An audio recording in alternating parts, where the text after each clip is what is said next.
Hello, my name is Charles Taylor. I am 27. I live in Fort Madison, but I go to school at SCC as a full-time student for biomedical engineering. I learned about minimalism in 2010. I was spending a lot of time on Netflix watching documentaries about things that I sort of have integrated into my life. And minimalism happened to be one of the things that stood out to me because it was something that I was naturally inclined to, and because I just didn't have a lot of stuff.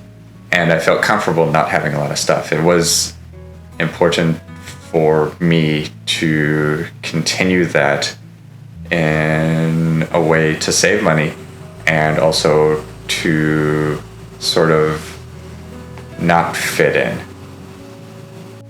So I think the reason why I am a minimalist is because my upbringing catered towards not owning things.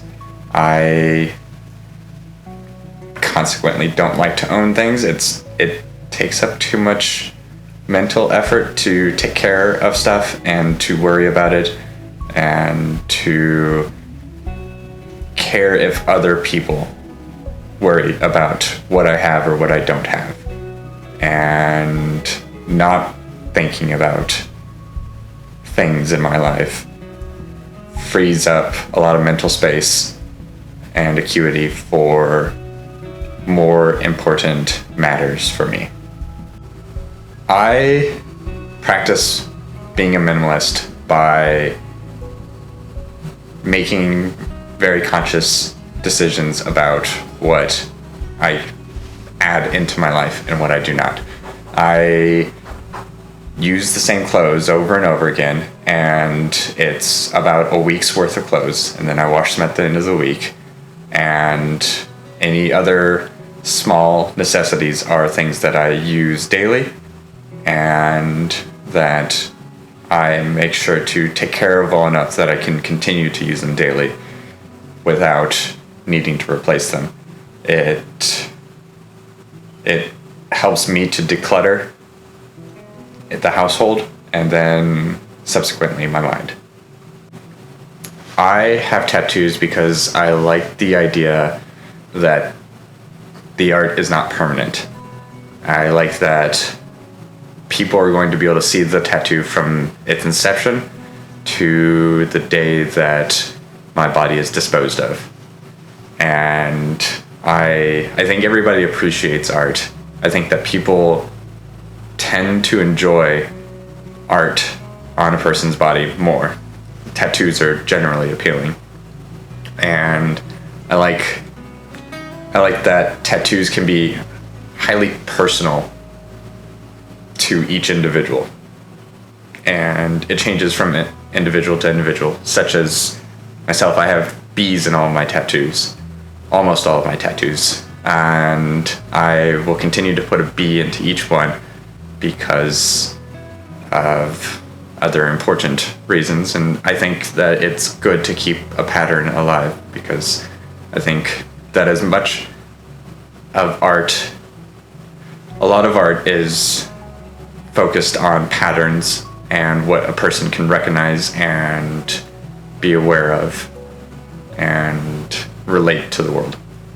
So a tattoo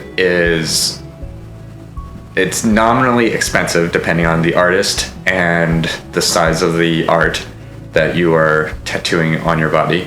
And a tattoo is, so far for me, it's going to be averaging around $500, and that's a huge difference in how soccer balls are different from me. Like, a tattoo will stay on my body for a very long time, presumably, unless it fades out and everything like that and I get it touched up. But a soccer ball doesn't last very long for me because I wear them out in 2 to 3 months. And so it's more of a consumable item for me in that regard, such as hygiene supplies and food and other small necessities that everybody runs through. And so I regularly replace my soccer balls, but I don't have to with my tattoos, and I can take my tattoos everywhere with me. And it's a lot like keeping pictures on your phone as opposed to keeping pictures on the wall.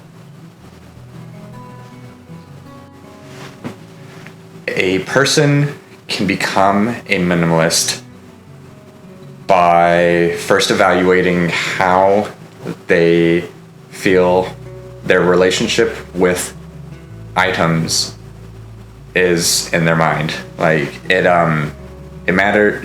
You should find out if an item matters to you and how much it matters to you, and then you should keep that item. If the item does not enter your mind at least once a week, the very least, then it doesn't seem to place very much importance to you.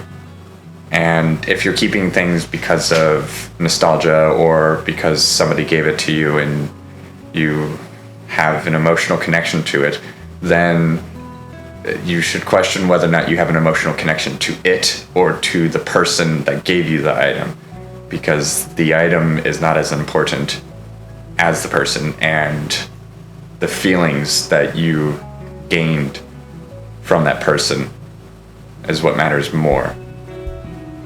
So you should